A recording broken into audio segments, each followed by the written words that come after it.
Hello, greetings. This is Gillesmansillon. I wanted to wish you a happy Sunday. Welcome to my channel. I'm here to discuss transcendental psychology, this process of ascension. Also wanted to wish you a happy equinox. There is a happy birthday to the Libras, for the sun is moving into this constellation of Libra. It is the time of equinox where all the energies are in balance, where the veils are thin, yet we have to deal with this dark Plutonian energy and Saturnian energy. I'm sorry, there's this Plutonian energy that's very close to the Saturnian, but Saturn is really the lord of karma, and he's pouring down all kinds of dark energy right now, and so we are like trapped within this ring of energy, this like the dark sun is bringing all this karmic energy to us, and so we have to, the challenge is to find the rainbow within the darkness, to find the bridge, the rainbow bridge that allows us to leap outside of this all the dark energy matrix. So it is a challenging time, but so look for the rainbow inside the darkness. I'm going to pull 10 cards. The 10 cards. No, I'm going to pull 13 cards. I'm going to look through the whole process of all the constellation to see for this month, to see to go through the whole astrology. And first, in the first house, in Aries, we have what is potential before us, and it's a solar return. It is a turning point. It is something totally new. We do not know before we have turned around the corner what will be around the corner, but it is a turning point. It's symbolized here with a solar eclipse. And so it is really, the potential is a solar return, a completely new energy, a new cycle. What we have in Taurus in the second house is the elixir fruit, the essence, is the desire to test the best things out of life, to enjoy all the pleasures of life. So we do have to use discrimination.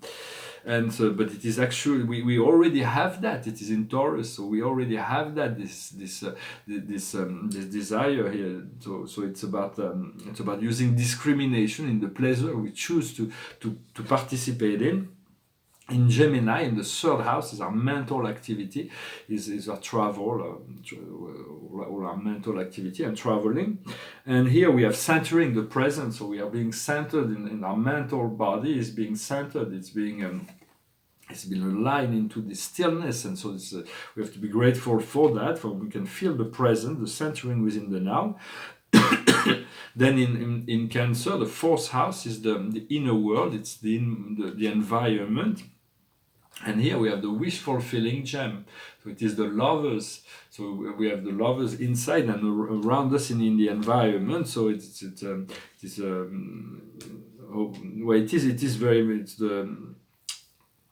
is very powerful. It's wonderful to have this lover inside the house, inside this fourth house. So let's see how this month, what this month can bring. If you're already like fulfilled in a relationship, just enjoy it and cherish that relationship. Otherwise, there is a possibility for a lover to come into your life. What we have in Leo, which is the passion, it's the creativity, it's family, it is the card of the heart. And here we have the Scarlet Woman. The Scarlet Woman is abundance. It is nature. It is Mother Nature. It is abundance. It is very powerful card, a universal card. It is the universal card. What we have in Virgo, which is in the sixth house, is how we nourish ourselves materially and spiritually. And here we have the cosmic carrot. We are nourishing ourselves from the ability to follow our guidance. It's really, sometimes we feel it's only a carrot. We're not getting really what we want. It's only a carrot, but what we want has been placed before us, so we move forward. But as we move forward, the carrot is moving forward. Eventually, we hope that we're going to be able to eat the carrot. Then in Libra, which is all the relationship, all the world of relationship, all the world, we'll have the carrot. Hopefully, it's like the carrot is like, well, why would God withhold the carrot once we fulfill that? We find the way, then we get the carrot at the end. It's not going to let the carrot spoil. So let us be hopeful about that. Continue to follow those things that you really want, and to know that they can be attainable. Because if we believe something, if we follow something and we don't believe it is attainable, it's like sometimes it's like this Plutonian and Saturnian energy that come from Capricorns that are really forcing the change, and in the same time they're like we have to really come out of that of that energy. In Libra, in the world of relationship, it can be in business or in personal relationships, we have the serpent power. It's the power of sexuality, it's the power of will, it is the power of choice. And here we have this power of sexuality. We have to sublimate this power of spiritual, of sexuality. The second chakra, the sacral chakra, has been upgraded for the whole of humanity. So we have to learn to utilize this sexual energy, to allow it to rise up inside of us, to move into the sphere of complete fulfillment, to accept fulfillment as a natural unfolding. And so we can utilize this power. We have to choose. It's power of will. We choose. In Scorpio, which is the depths of the subconscious, all those things from the base, from the root, which is sex, death, money, all those things, we have temptation. It is an open door, an invitation. So something can happen that's unexpected, that opens a door for us. In Sagittarius, our law, our concerns, our philosophy right now is like a bubble. It's the ability to be spontaneous. It's about the ability to move into the potential when they show up. To be spontaneous is the card of spontaneity. What comes to us from Capricorn, from the great mother, what comes to us from the universe is puja, is a purification. We need to purify ourselves in order to leave more space. Once the purification process will be done, we'll be able to have so much more. So we need to get rid of all those negative little things. So we need to purify it, and it's happening for the world and the planet as well. What comes in Aquarius, which is our hopes, our friends, our wishes, is a transformation. It is a brand new beginning. It's the ability that the universe will decide, that will intervene on our behalf. So trust that the universe is fully intelligent, and the outcome is the white lady, the mother of pearl, which is like the nostalgia a little bit. Nostalgia is it's a powerful force because it brings in dopamine. It's like reminding some good memories, but it also can be some gloom and doom as well, some gloomy energies. So we do not want to allow ourselves to fall into this nostalgic past too much, to look at the past, but keep your eyes towards the future, because the outcome and the key will be Mercury. Mercury is the power of the one, it's the power of the magician, it's the power of Hermes Trismegistus, the power of wisdom, power of thought. And here so it is very much, we're going to move into a new level of power. We're going to become much more empowered once we remove ourselves from this karma. This card, the white lady, the mother of pearl, is this Saturnian energy that continues to come in as like this dark sun, this black sun that keeps on coming into our life with this dark energy. It's very important not to be overwhelmed by that, but to find the rainbow bridge, that look for the rainbow inside this darkness, so you can find the escape. I was speaking about acceptation and rejection for sometimes in social relationship. We can be accepted or rejected. In professional, we can make offer to business that are accepted or rejected. In romance, we can be accepted or rejected. So it's a part of the process. We want to be accepted as much as possible, not take rejection too seriously, but ourselves too have to learn where we draw the line, to accept, to reject, or to accept certain things. If you throw a dinner party with joyful people, you're not going to invite somebody that's going to throw a very dark, that's going to throw the whole mood out of the whole dinner, because it's somebody that's always in negative thinking. So you have to learn to politely or kindly or with humor to make your selection in terms of how socially. Same thing in business. You cannot take everything. You have to select that which feels right. You cannot take every proposition that comes to you. So, and it's the same thing romantically. You can get involved with someone romantically just to please someone. You have to find a mutual attraction. So it is important to, and yet understand that there is the law of negotiation. It's never, everything can be negotiated, everything can be argued, and not pushed to any bitter end, but there is always argument that can come to defend whatever offering you're making, whether it's social, professional, romantic. Everything can be argued, and they don't take the first answer as never accept the first offer. Always there is always a way to. So and that can. for the we're really moving into something that is a new level of empowerment, and we're going to have new powers. There is so much that is coming. So we've been asked, the call has been given for all light workers to come out of isolation and move into the world. To bring this light into the world, so the light of all the light workers will be able to fuse and will create this grid. But we have to come out of that. I don't know how it will happen. I don't really know how it will happen. But the call has been sent to come into the world and to create this collective light, and and the best way to do that is to follow your deepest passion, to follow your heart. But we have to step forward. It's unavoidable. We're not here to be hermits or monks or nuns or like to live in seclusion. Otherwise, you wouldn't be listening to those messages. If that was the case, you would be already in seclusion. Once you open, I've been working for many years in the spirit realm, and so now I have a communication that's between my guides and all kinds of dimension that's pretty instantaneous telepathically. But at the beginning, we don't always receive. There is a great deal of separation, densities that not separation, but densities that separates the higher planes from the lower planes, and so we don't receive all the telepathic communication. We ask a question, we ask a prayer, and we don't receive an immediate answers. That's pretty obvious that most people, they used to say, with God, God is the one that ignores you when you pray. It's like, but God does not ignore anybody.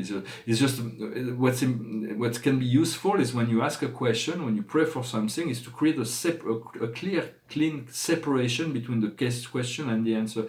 You ask your question, and then you don't expect the answer right away. You create this space of meditation, of breathing. You give yourself a little time, and then you receive the answer. Then you get ready for the answer. But create this separation between the question and the answer.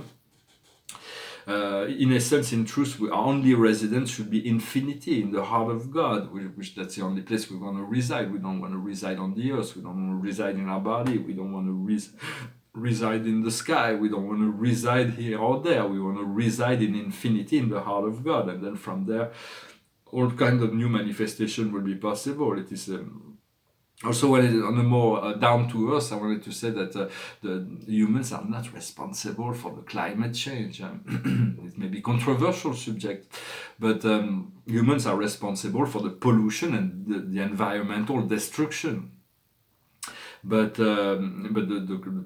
we used to have, before this age, we had an ice age, and the ice age just defrosted and changed to what we had now. But it was not because of machine and carbon impact, that it was just a natural effect of the world. Even if we use magic and we just poof everything, there is no more carbon is emitted for 1 week, 1 month, 1 year, 10 years. The climates will continue, the planet will continue to warm up. It's not going to change that. But since this global warming is forcing humans to feel that they're responsible, and forcing themselves to change their behavior, it is actually a good thing, because you say, well, we have to stop this pollution, we have to stop destroying the environment, so it's all good, it's all working out for the good. Yet these electrical technologies that they're trying to impose is far more toxic for the environment. When we have to recycle those batteries, they're far more toxic to recycle than the internal combustion engines. The cars that's electrical cars will create a lot more pollution to recycle than any normal car. So the hybrids may be a good way, and then we're going to discover zero-point technology that's going to free us from that. Same thing with nuclear. Nuclear is not like it's carbon-free, but it's far more, the pollution is far more dangerous and far more, creates more heat in the planet than any other form of pollution. So it is good that the humans are trying to become more responsible and shift into a more greener technology. So all of that is perfectly fine, and we want to encourage this greener technology. The holy grail in this process would be to find a battery that's self-regenerating and it's kind of light, not heavy, so we can fuel the planes, we can fuel the boats, fuel the cars, fuel the houses. Those quantum batteries, I think that may be something that's really... until we find the zero-point generator, the quantum batteries could be a very, very interesting. Maybe I'll work on that, if God willing, if I have the time and the energy and the resources to put it together. Um, Also, we do not want to judge anybody. Even the darkest souls are channeling light and love, but it's like it's so deformed, and they're serving the plan of God. God loves them exactly the same as they love all the light workers, all the sleeping population. It's all about one love, and so we do not want to judge things. We want to we want to observe and decipher the dark from the light, and assist the good, and transmute the darkness. But we do not want to judge, because God is already in charge of all souls' programmation, everybody's evolution, every soul's development. So, and God is infinite love, infinite wisdom, and infinite power. So if God wants to change something, He will. And so also wanted to ask you a question. I don't know if you've discovered that. Is what frequency of light are you ascending into? We have to work through all the frequency of light, learn to utilize from the violet fire, maybe the most powerful flame to work with, the blue fire, all the seven, the primary 7 rays, and then the 12 rays. But there is a frequency of light. I don't know if you've discovered that, if you've been shown that, what is the frequency of light that your ascension is happening within. For me, it's a white and yellow light that I'm working in to ascend into. But if you know that already, let me know. I'm always curious to. Oops. Let's see what there was 2 cards that escaped. I wanted to pull some cards. It was the card of limitation and the healer that escaped. For understanding also this divine love, God, that we seek to embody, to envision, to become, because that's the highest potential, is to become our God self, to tune in, to allow our God self to become the flow of our life. But this power is so powerful. It's so powerful. It's more powerful than 1,000,000 suns, 1,000,000,000 suns, 1,000,000,000,000 suns. And so if he would come in, he would destroy the physical body. It has to, because his power is too great. His light is too great. So it has to downstep itself, and not only downstep itself, but for us to move step by step from octave to octave of love. And it's a progressive thing. We have to accept that. Sometimes we raise our frequency in meditation, and it's like falling asleep, because when we're in sleep mode, we don't have the critical mind. Well, I'm still clearing my physical body. It's happening, slowly but surely. It's happening.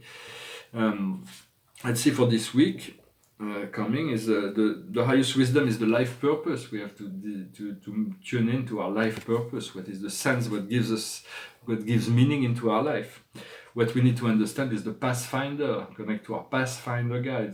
Is the one that works through the material process of our life, the circumstances of our life.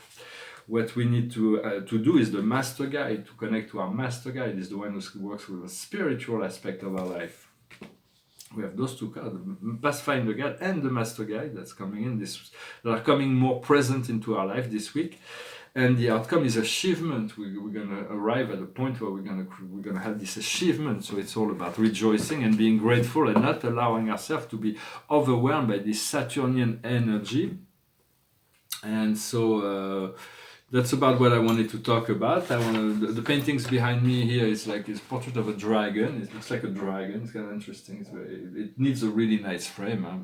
It's just temporary frame, and it's signed and dated Gillesmansillon 13 for 13 April 2019. And this is the first painting I did when I came to France in 2001. It's about the 7 families of spirit beings. It's the first painting I made when I arrived in France. I was here on vacation. At first I was returning to the United States, and so but I did a painting over the holidays, just to keep my hand. Now I finished with a song, and put one more card. It's an old song from the 60s. It goes like this. Nights in white satin, never reaching the end. Letters I've written, never meaning to send. Beauty I've always missed, with these eyes before. Just what the truth is, I can't say anymore. 'Cause I love you, yes I love you. love you.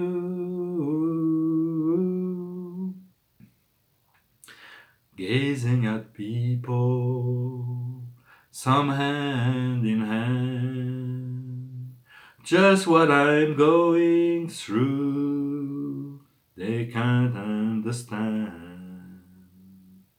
Some try to tell me thoughts they cannot defend. Just what you want to be, you will be in the end. And I love you, yes I love you, oh, I love you. Nights in white satin, never reaching the end. Letters I've written, never meaning to send. Beauty I've always missed with these eyes before. Just what the truth is, I can't say anymore. 'Cause I love you, yes I love you, I love you. 'Cause I love you, yes I love you, how I love you. Thank you very much for staying till the end. Love can throw us out. Love is the most powerful force in the universe. Even our humble level, a human love is so powerful. It's so overwhelming. It's like throw our whole universe out of whack when we fall madly in love. It's something. So we can imagine the great cosmic love and something. But it is something we seek to envision, to embody, to become, to connect to, because it will. It is a love that is lasting. When human love we don't know how it will last or whatever, but we'll still enjoy it when it's there. But it's well, thank you for liking, sharing, commenting, subscribing. I'm not really sure what's going to be happening this week, so I wanted to make this video today. And the card of the day is the Knight of Michael, strong, devoted, intellectual, and applied. It is time to move to the next gear. Logic must take it over the emotion. Sudden change. So there's all kinds of sudden change that are happening. So I wish you a wonderful day, wonderful equinox, and I'll see you soon. Namaste.